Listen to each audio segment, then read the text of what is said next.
Hey guys, GhazzyTV here with another YouTube video guide this time, and this time we're actually going to be talking about a high budget version of quite a few different builds, but mainly made towards the Lich Queen. However, as you can see on the screen, I am using zombies in this specific test, and I'm using the standard Solar Guard Spectres.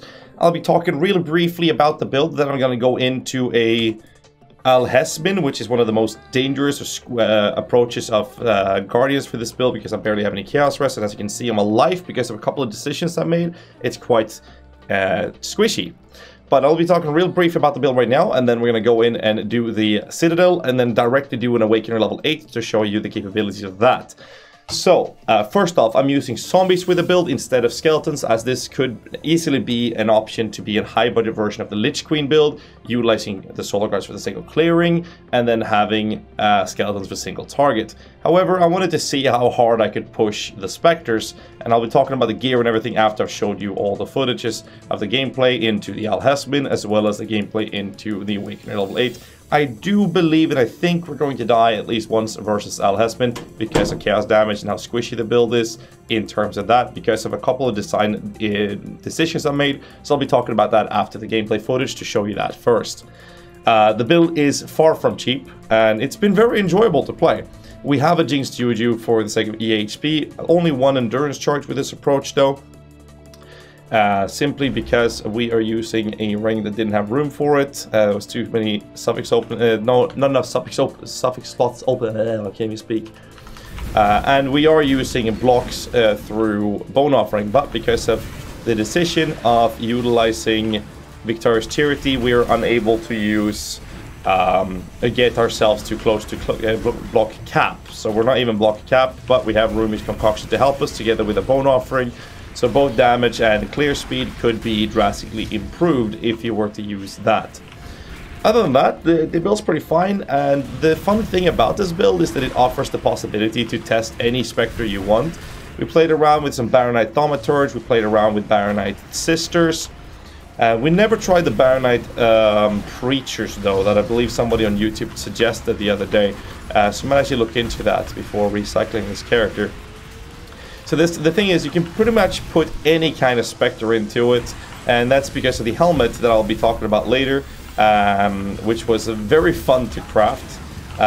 We're lacking one mod for it to be mirror tier scale on it. So it's very expensive to craft, I can tell you that. It was fun.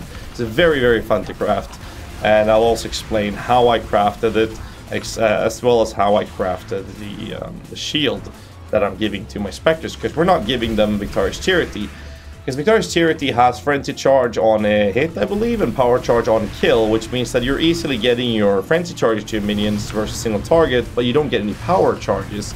So I wanted to meet halfway, if you will, and actually see if I could squeeze in a possibility to get Frenzy Charges and Power Charges versus single target. So that's why we crafted a very specific shield for that specific goal in mind. Other than that, the build's actually very, very fun to play, I must say. It's very enjoyable. It's a bit squishy versus chaos damage. I did pick up some extra chaos rest though, and we have the block, so it's not too bad. You can use pretty much any Spectre you want, which is one of the best things with the build. And we have 5 Spectres, and I will of course explain how I get the 5 Spectres as I'm talking about the build's gearing. Just stay out to the chaos, keep moving, never stop. And you should be fine versus these kind of enemies. Ooh, there's a big hit. And moving on. I think I missed the Abyss there. Doesn't matter, we just make a video. So we get to the boss here in a bit. What's happening with my damage? There we go. Alright, let's just end it since it's about to end. Loot it and we kill the boss. Nothing nice at all from this. And we get that explosion. Hello. Thank you. And we do this. Oh, stop moving. That's one of the biggest issues with it when they're moving. And then we have Proj Weakness, which makes them pushed back by projectiles. Alright, see how this feels. It should be okay. Even if we have clearing Spectres. I mean, that damage, this is done by Spectres that are originally designed to do clearing speed.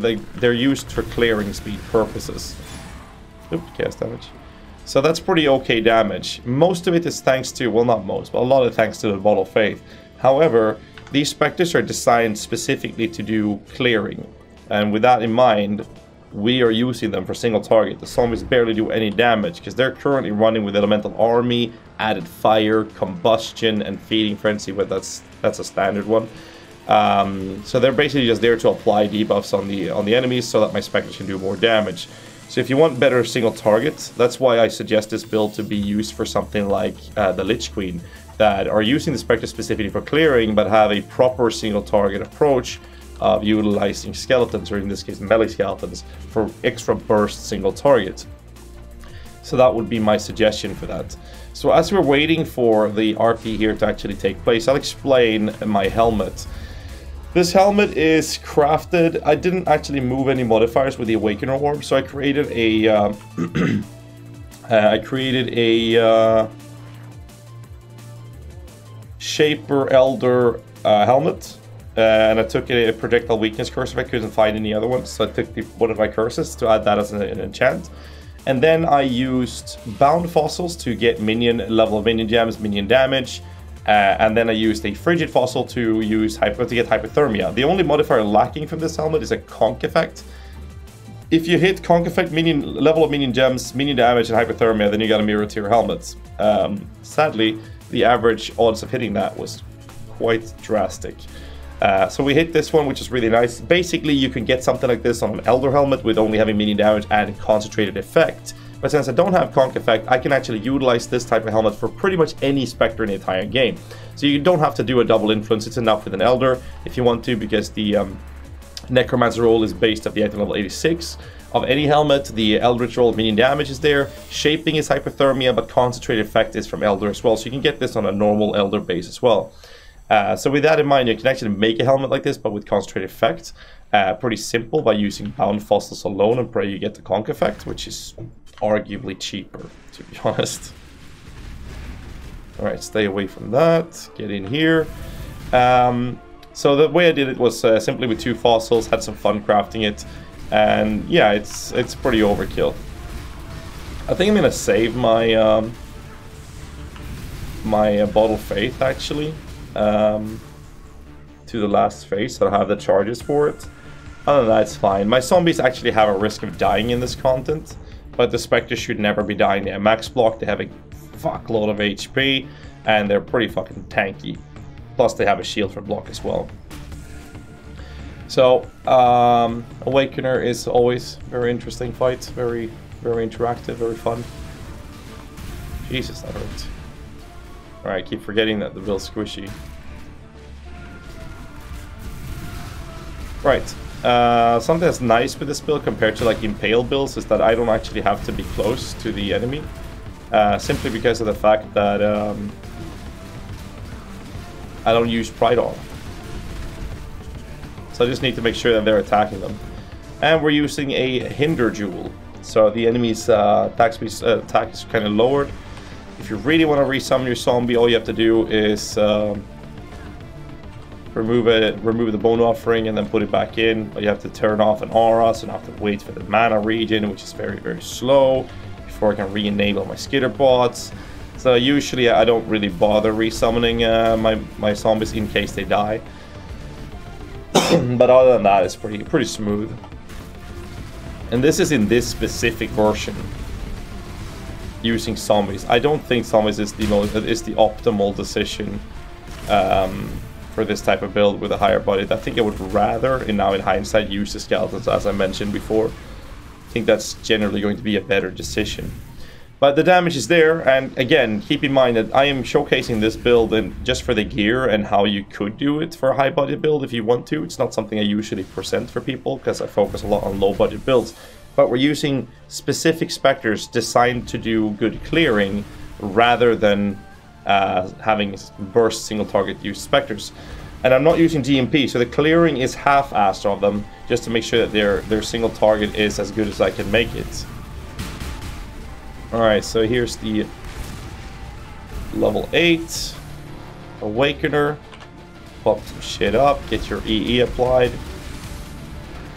Make sure that you don't get hit by this. I think he went to the left. I'm not sure though, so let's do it this way. Oh, he was down there.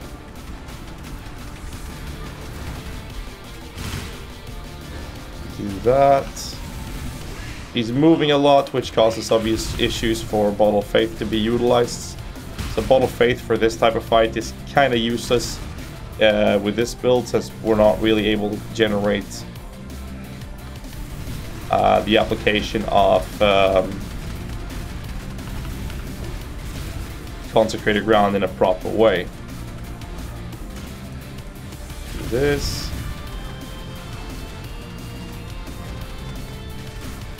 Watch him do that. Convocate. There we go with the kill. That was really sad loot though. Okay. So I'm going to talk about the build in detail right now. So again, we're using clearing specters for better single target. You could use either skeletons, which would burst things down very heavily, especially with the Bottle of Faith approach for a higher budget. You could use whatever you want, like Baronite Sisters, Baronite Thaumaturge. All of those would completely destroy bosses in seconds, but your clear speed would be a bit lower, which I didn't like. And I wanted to see how hard we could push clear speed specters in a build like this.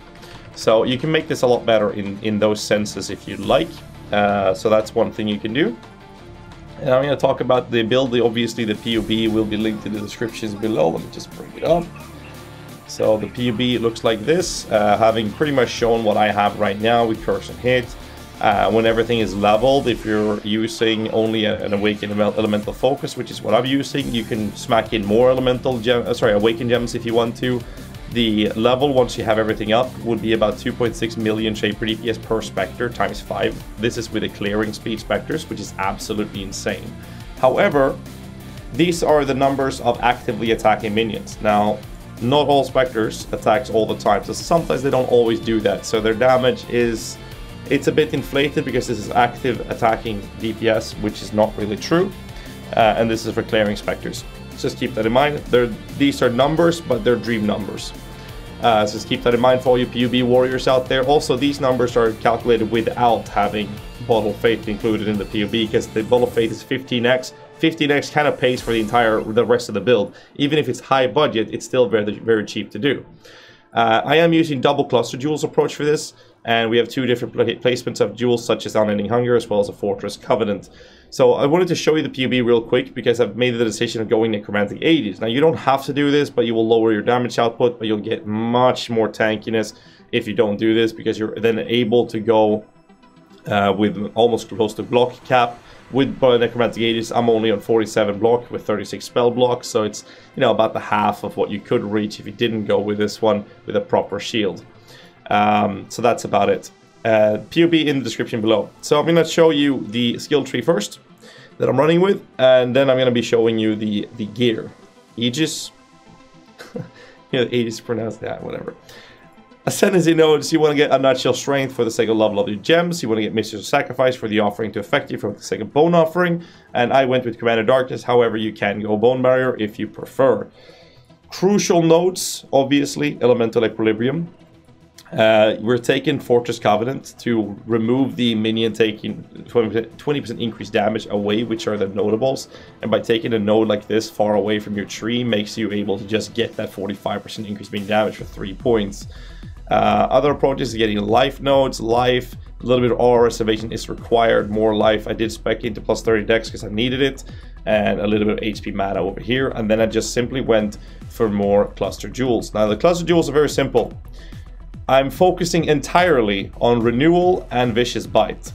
So a large cluster jewel would need to have Renewal and Vicious Bite, and then the medium jewels, which don't have the access of getting Vicious Bite, you then focus on Renewal. Renewal is not calculated in PUB. So if you check my PUB out, you can see on the shield that I've calculated in the Renewal as well as the Benchcraft on my shield, which is actually not available right now on the shield, because I have 5% additional from the shield, and the 5% from Brave Pact is not calculated either. So with all of this, it's about 70%, well, it's actually exactly 70%. So basically Renewal on every jewel you can, and then I went for some extra HP from 2 small jewels on every cluster I used. I did get a Feasting Fiends, which gives me a little bit of leech, because I never went into the leech node over here. This helps survivability quite a lot, so one of my medium clusters has a Feasting Fiends. I did try the bodyguards, but I felt that with these Spectres, having the boss being pushed back sometimes made fireballs miss, which means that you lose about 700,000, actually more damage per projectile that misses the boss. So it was really annoying, and that's also a problem with using projectile weakness. So I think that elemental weakness would be better, but I keep using it because I have an enchant for it. So it's a little bit annoying, so let's not do that. But that's how I approached it. It was fun, though. It was fun, and I enjoyed having fun with it more than being efficient in this case. However, the showcase is to show you how you can do it. Again, medium cluster with a renewal. Again, I had a bodyguards, don't take it. Same thing here, renewal, life on the small ones. And again, renewal with a vicious bite on the large cluster. And that's kind of, well, I don't think hunting her in this position. That kind of covers the skill tree. It's very generic and very simple. Gear-wise, I showed you the helmet. This one has hypothermia and minion damage. The reason hypothermia works is because we're using skitter bots, and since skitter bots is allowing the enemies to be shocked as well as chilled, the hypothermia has full effect for your minions. Plus level of minion gems with a Race Spectre level 21 brings this build up to a Race Spectre at level 29. You can bring them higher if you want to. I don't think it's worth it. I'm using a concentrate effect because I didn't hit that on the helmet, and then I have a Spell Echo as well as an Awakened Elemental Focus. Other support gems could be Control Destructions, Awakened Control Destructions, Awakened Spell Echo. Instead of Conk Effect, you can do something else. If you get a Hypothermia Conk Effect helmet, then you can use medium damage support. So you kind of mix and match what you need, depending on the kind of helmet that you have. Jinx Juju with Anointed Grave Pact. Pretty simple, just make sure you have 10% of damage from hits taken from your Spectres if you like before you. Gives you a little bit of better defense. As I mentioned before, my defense is very low in this build compared to what I could have if I invested a bit more into it. I have a minimum endurance charge on one of the rings. I wanted it on my second ring to have better defense, but I never got the suffix open on it. I think I paid about 8 chaos in total for these rings, so high budget. Again, you can definitely get better rings for a high budget version of this. Gloves, I bought a decent pair of minion damage with life and rest. I think they cost me about 30 chaos. You can get better, of course, and that's very generic. The boots are a bit expensive, and that's because you want to get plus level of Race Spectre gems. I did put an aspect of the spider craft. This beast costs 20 chaos. It's not expensive to get this one, so put that on whatever piece you have a suffix open for that you can put it on. I bought a pair of boots with 30 movement speed and some life. You can use Bones of Fuller for lower budget approach if you want to, but again, we're going to try to focus on the high budget now. I wanted 30% movement speed, so I bought these for 1 Exalted, okay? Period. The belt, 25C. You can get better stats like better resistances. I just took the one with as much HP as possible because I didn't really need the resistances. But you can definitely use something like this and get better rings with less resistances on, get better dexterity so you don't have to spec the plus 30. And last but not least, there's two things. First, we have the Convoking Wand. The only thing that's really important here is to have at least +1 level of skills, all spell or minion skill with a suffix open for the sake of trigger a socket spell when you use a skill. This is making things much more comfortable when you're playing. It doesn't mean that you need to spend much mana because you barely have any mana. As you can see, we have 38. Can't even summon my Carrying Golem or zombies if I need to. But the end game for higher budget would be to either craft or purchase a plus level of all spell skills and plus level of all minion skills wand. There is a 4-socket resonator craft. You can do this, which averagely hits 1 in every 12 hits.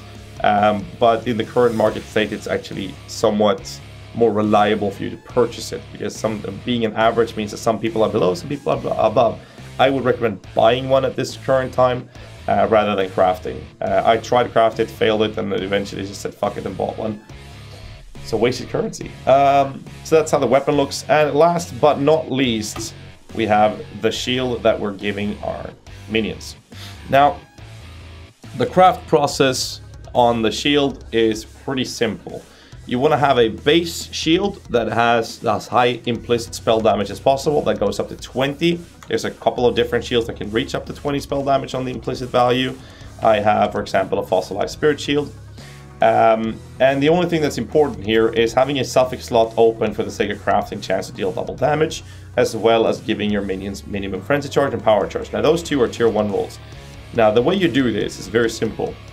You're going to use an awakening orb. Now since my YouTube channel still doesn't have everything back, so I'm going to explain this. I have a video explaining how awakening orb crafting works in my channel, but since that's not available, I'm going to show you, I'll tell you right now.